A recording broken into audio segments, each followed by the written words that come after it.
ভেঙে দাও, গুড়িয়ে দাও।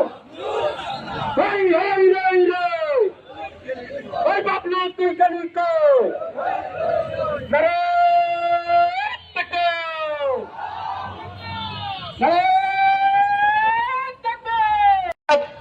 গাংনীর নেতা বেছে নিয়েছেন নাজমুল হুদাকে, এক শ্রেণীর সন্ত্রাসী চাঁদাবাজি, যারা সন্ত্রাসী কর্মকাণ্ড করে মানুষদেরকে জিম্মি করে রেখেছিল গাংনীবাসীকে। তারা যখন বুঝতে পেরেছে এখন আর তাদের সন্ত্রাসী কর্মকাণ্ড চালানো হবে না, তখনই তারা সন্ত্রাসী হামলা করার ব্যবস্থা করেছে। আমরা জানিয়ে দিতে চাই, যখনই তারা উপজেলার মধ্যে সন্ত্রাসী কর্মকাণ্ড করতে এসেছিল, আমাদের ভাইদেরকে যদি অনুমতি দেওয়া হতো তখনই তাদেরকে ছিন্ন ভিন্ন করে দিত। কিন্তু আমাদের ভাইয়েরা প্রশাসনকে সম্মান দেখিয়েছে, যে প্রশাসনের সামনে তারা এই সন্ত্রাসী কর্মকাণ্ড করেছে। আমি প্রশাসনকে বলবো, আপনারা জানেন গাংনীতে কারা সন্ত্রাসী কর্মকাণ্ডে লিপ্ত, কাদের কারণে গাংনী অশান্ত হয়ে আছে। আজকে আপনাদের সিদ্ধান্ত নিতে হবে, এই মানুষগুলোকে যদি আপনারা সাইজ করতে না পারেন, আমার জামাত ইসলামী তাদেরকে সাইজ করার জন্য যথেষ্ট। সুতরাং আজকের এই রমজান মাসে প্রিয় গাংনীবাসীকে জানিয়ে দিচ্ছি, বাংলাদেশ জামাত ইসলামের পক্ষ থেকে ব্যবসায়ী ভাইদেরকে জানিয়ে দিচ্ছি, আপনারা আর কাউকে চাঁদা দেবেন না। আমরা ঘোষণা দিয়েছি, আমরা কাউকে চাঁদা নিতে গাংনীতে দেব না।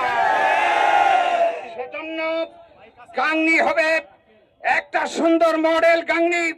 জনাব নাজমুল হুদা সাহেবের নেতৃত্বে আগামী দিন যদি গাংনী থেকেও সন্ত্রাসী কর্মকাণ্ড করার চেষ্টা করে, বাংলাদেশ জামাত ইসলামী কর্মী এবং সাধারণ মানুষদের সাথে করে নিয়ে দাঁত ভাঙা জবাব দেবে ইনশাল্লাহ। সেজন্য আপনারা প্রস্তুত আছেন সবাই?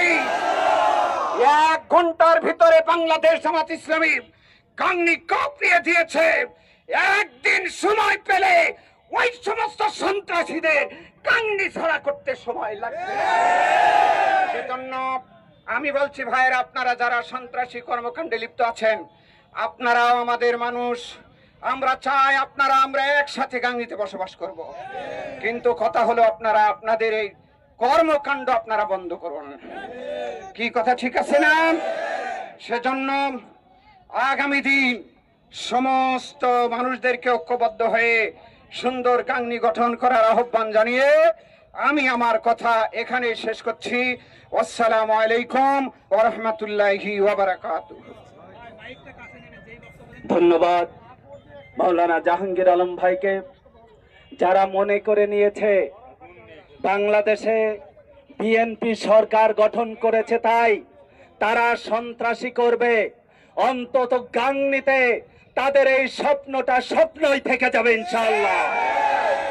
তাদের স্বপ্নকে স্বপ্ন দোষে পরিণত করে দেওয়া হবে।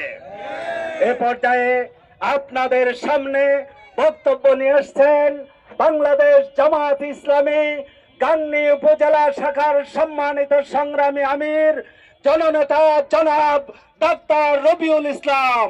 আমি সম্মানিত ভাইকে তার বক্তব্য রাখার জন্য অনুরোধ জানাচ্ছি।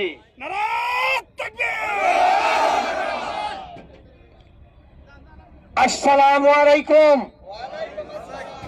সংগ্রামী সাথী ভাইরা, আপনারা পূর্বের বক্তব্য শুনে দিলেন। আজকে গাংনী শান্তিপ্রিয় মানুষ শান্তিপ্রিয় ভোটের মাধ্যমে আমাদেরকে এমপি নির্বাচিত করেছে।